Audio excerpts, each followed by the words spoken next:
Now, are you sitting comfortably? Good.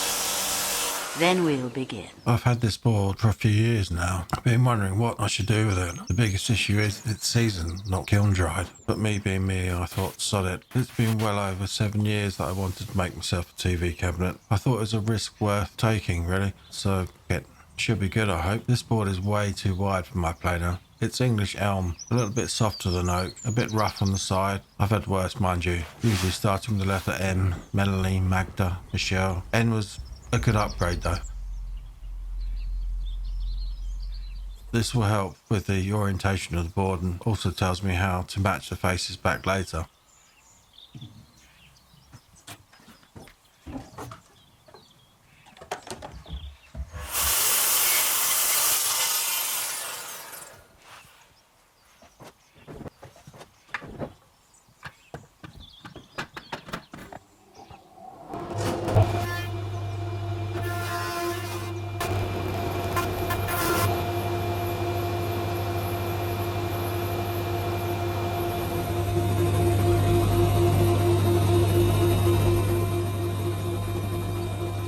The fawns be with you. And also with you. Let us A.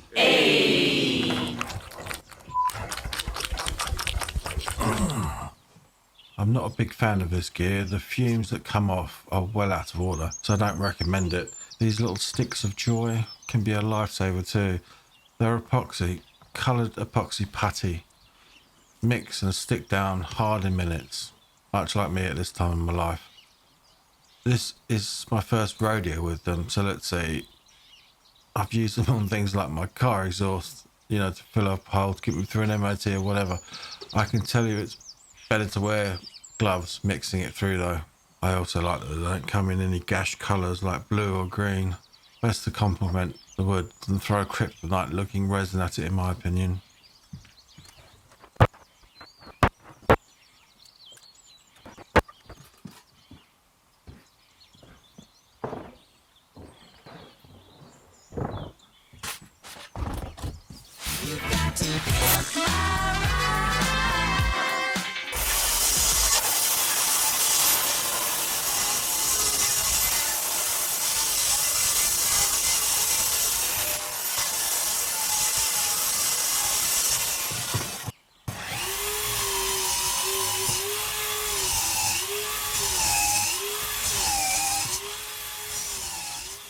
The other plus side to ripping a board to a smaller width means less waste, but it's not so true with longer lengths though. Let me show you what I mean.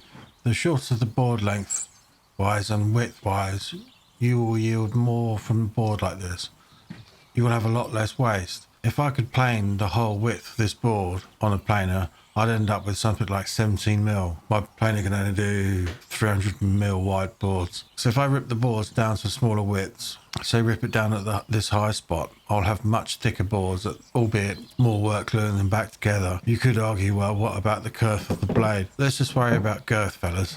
That high spot, I'm going to get a huge difference in girth. A whopping 25 millish thicker board. If you make sure you count the amount of times you shoot the board over the planer with the same face facing down being planed on the blades, the cutter head, you should have a pretty much glue line that looks like it never happened.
You can't see where that glue line was, can you?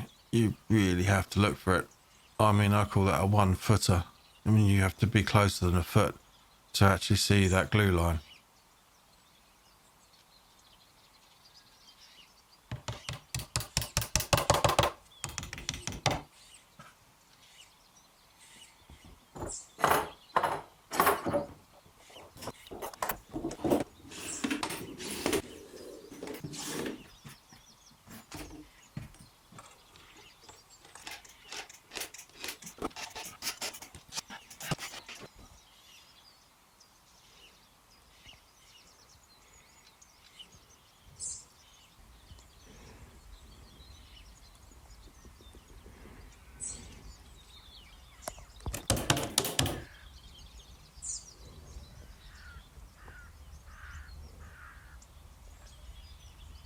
One of these checks comes back to bite me in the arse later.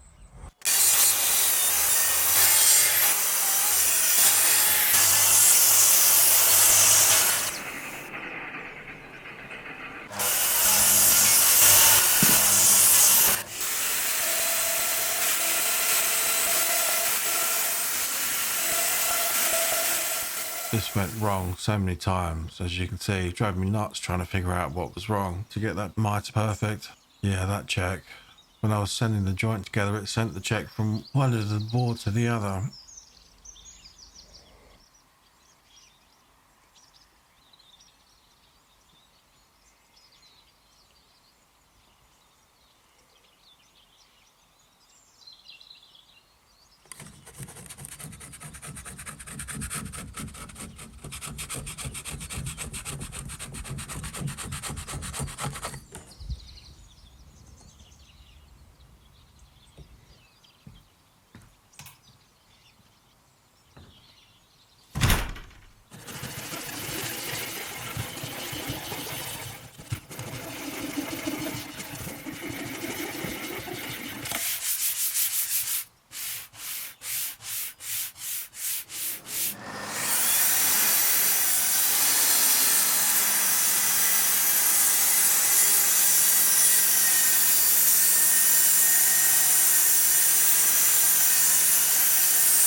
The yarn board wasn't long enough for what I wanted, so I had to make a plan, mix species of wood, but somehow had to have a seamless transition between the two species. I didn't like the live edge look, I couldn't make it work.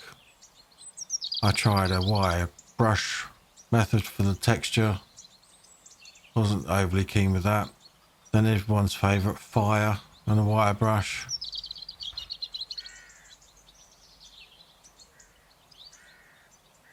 Then insetting the wood, etc, etc.